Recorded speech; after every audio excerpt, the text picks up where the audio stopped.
नमस्कार, आप सभी का स्वागत है भारत 24 पर। मैं हूं आपके साथ पूर्णिमा मिश्रा। रात के 9 बज चुके हैं और वक्त है 9 PM स्पेशल का, जिसकी शुरुआत हम प्रधानमंत्री मोदी के उस कमिटमेंट के साथ करेंगे जिसमें संसद में महिला शक्ति को नया आधार देने का फॉर्मूला मौजूद है।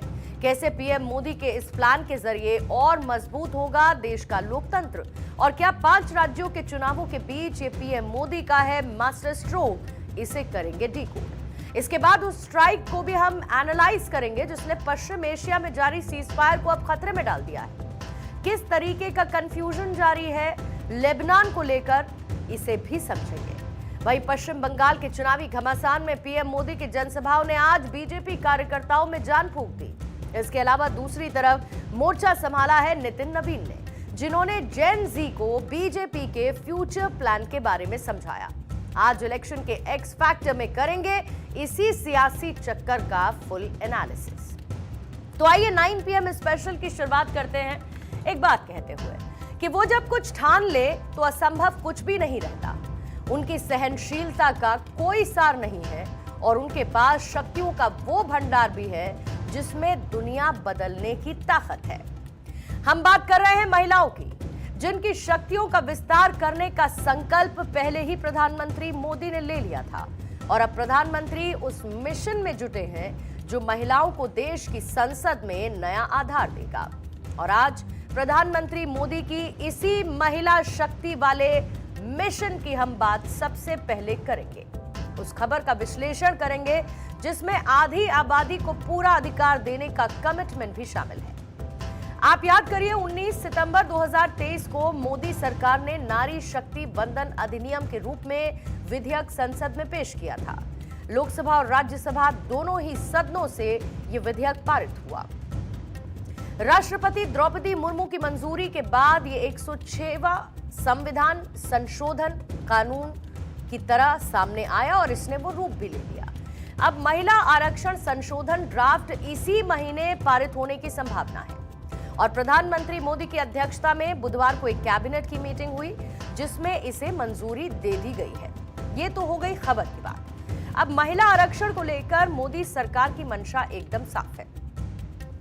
इस मामले में सरकार कोई देरी नहीं करना चाहती। प्रोसेस अभी से तेज हो चुका है और वो दिन दूर नहीं जब सरकार का महिलाओं की भागीदारी बढ़ाने वाला फॉर्मूला संसद में भी लागू होता नजर आएगा। सरकार ने एक बेहद खास 50+33 का फॉर्मूला तैयार किया। लोकसभा में जहां पर हाल ही में कुल मिलाकर 543 सीटें हैं,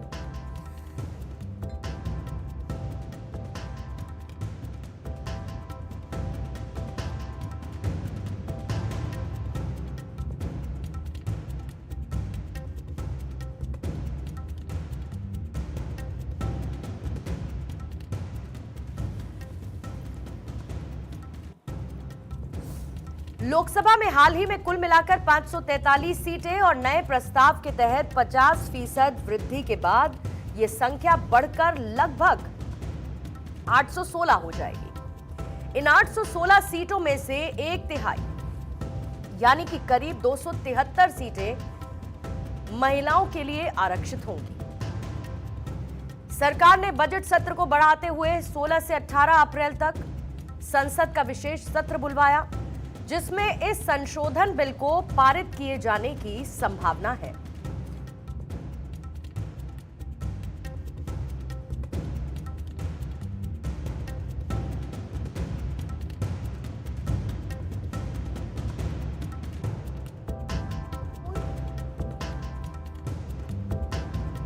संसद से मंजूरी मिलने के बाद यह कानून 31 मार्च 2029 से लागू होगा और उसी साल होने वाले लोकसभा चुनाव में पहली बार प्रभावी भी होगा।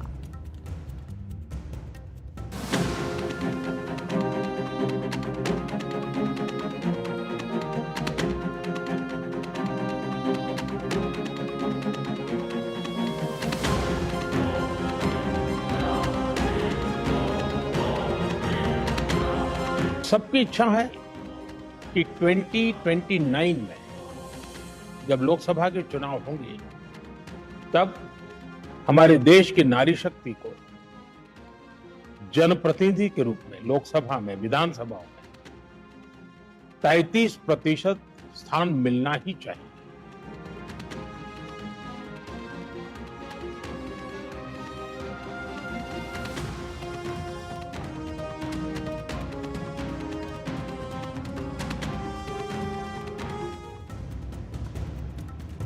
ये बात सब जानते हैं कि जब जब महिलाओं के हाथ में मौका आया, उन्होंने हर मौके पर खुद को साबित किया। देश में जिस तरीके से महिलाएं समाज को आगे ले जाने के काम को बहुत ही हुनरमंद तरीके से अंजाम दे रही हैं, उससे हर कोई प्रभावित है। संसद में महिलाओं की भागीदारी हमेशा से सवालों में रही और इसी कमी को पूरा करने का काम प्रधानमंत्री मोदी की तरफ से किया गया। इस बिल को लेकर प्रधानमंत्री ने अपनी वेबसाइट पर एक आर्टिकल भी पब्लिश किया, जिसमें उन्होंने महिला रिजर्वेशन एक्ट में प्रस्तावित बदलाव को सिर्फ एक कानून भर नहीं माना, बल्कि पीएम मोदी ने इसे पूरे भारत की करोड़ों महिलाओं की उम्मीदों की झलक भी बताया। 5 पॉइंटर्स में इस आर्टिकल का क्रक्स क्या है, आपको समझाऊंगी। आरक्षण करोड़ों महिलाओं की लंबे समय से चली आ रही आकांक्षाओं को पूरा करता है। महिलाएं देश की आधी आबादी हैं और हर क्षेत्र में बेहतरीन योगदान दे रही हैं। विधानसभा और संसद में महिलाओं को 33% आरक्षण देने से लोकतंत्र और ज्यादा जीवंत, संवेदनशील और संतुलित बनेगा। इस फैसले को और टालना ठीक नहीं। साल 2029 के लोकसभा चुनाव और आने वाले राज्य विधानसभा चुनावों में ये आरक्षण लागू होना चाहिए, ताकि महिलाएं वास्तव में संसद और विधानसभा का प्रतिनिधित्व कर सकें। सितंबर 2023 में सर्वसम्मति से पास हुए नारी शक्ति वंदन अधिनियम को अब अमली जामा पहनाने का समय है। ये किसी एक पार्टी या सरकार का मुद्दा नहीं, बल्कि पूरे राष्ट्र का विषय है और सभी सांसद और राजनीतिक दल मिलकर इसका समर्थन करें।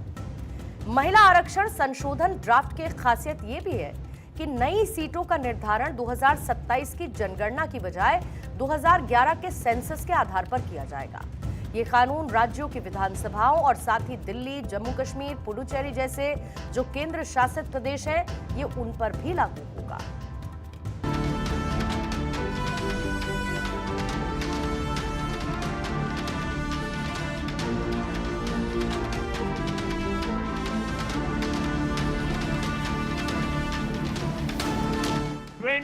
ट्वेंटी के लोकसभा चुनाव से ही इसका फायदा मिले, अब ये सुनिश्चित करने का प्रयास है। इसलिए सरकार ने 16, 17, 18 अप्रैल को संसद का विशेष सत्र रखा है। माताओं बहनों का यह हक 40 साल से लटका हुआ है। अब और ज्यादा देरी ठीक नहीं है।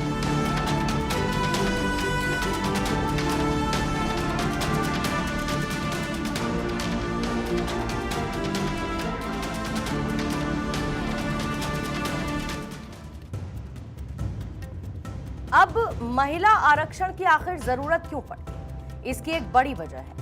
कुछ डेटा आपके सामने रखती हूं जो ये बताएंगे कि सियासी दलों के लिए महिला फैक्टर के आखिर मायने क्या है। 18वीं लोकसभा में कुल मिलाकर 543 सीटें हैं और इसमें सिर्फ 74 महिला सांसद हैं। 17वीं लोकसभा में महिला सांसदों की संख्या सबसे ज्यादा यानी कि 78 थी और 18वीं लोकसभा में ये संख्या 4 कम हुई और 7 राज्य जिसमें गोवा, मणिपुर, मेघालय, मिजोरम, नागालैंड, सिक्किम, अरुणाचल प्रदेश और 6 केंद्र शासित प्रदेश यानी जम्मू कश्मीर, लद्दाख, अंडमान निकोबार, चंडीगढ़, लक्षद्वीप और पुडुचेरी में एक भी महिला सांसद नहीं।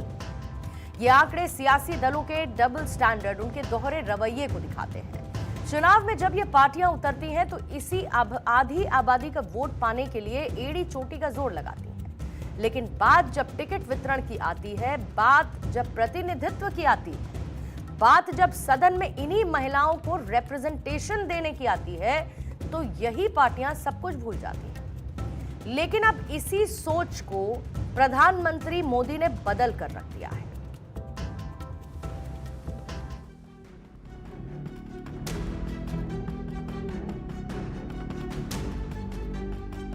और देश की आधी आबादी का विश्वास, निर्णयों में भागीदारी जब जनता के सामने आएगी तो मुझे लगता है देश की जो तरक्की करने की गति है वो और अधिक बढ़ेगी।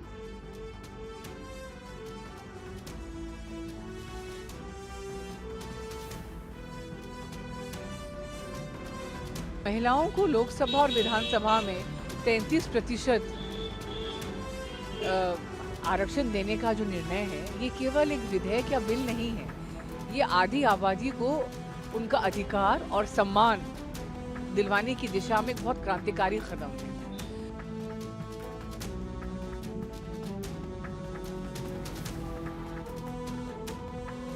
अगर महिलाओं को मौका मिलता है संसद में, विधानसभा में अपनी आवाज उठाने का, आरक्षण के माध्यम से अगर उन्हें मौका मिलता है तो निश्चित तौर से वो अपनी आवाज को सशक्त रूप से उठा सकती हैं। नारी शक्ति वंदन अधिनियम की वजह से जो है लोकसभा में ही नहीं, हमारी पूरी राजनीतिकरण में महिलाओं की भागीदारी बढ़ेगी।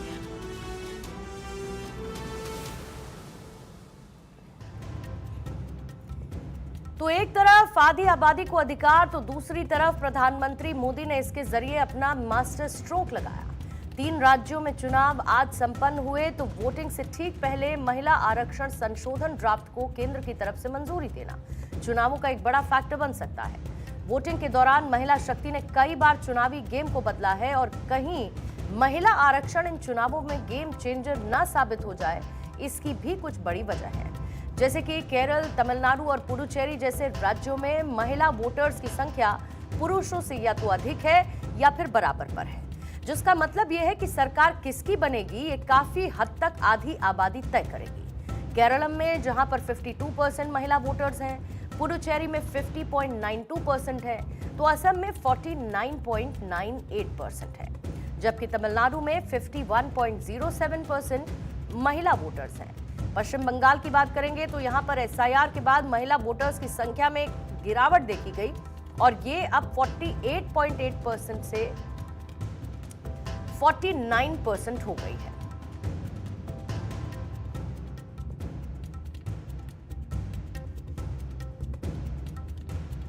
बात भी महिला शक्ति को ही यहां पर जीत का असल एलिमेंट माना जाता है।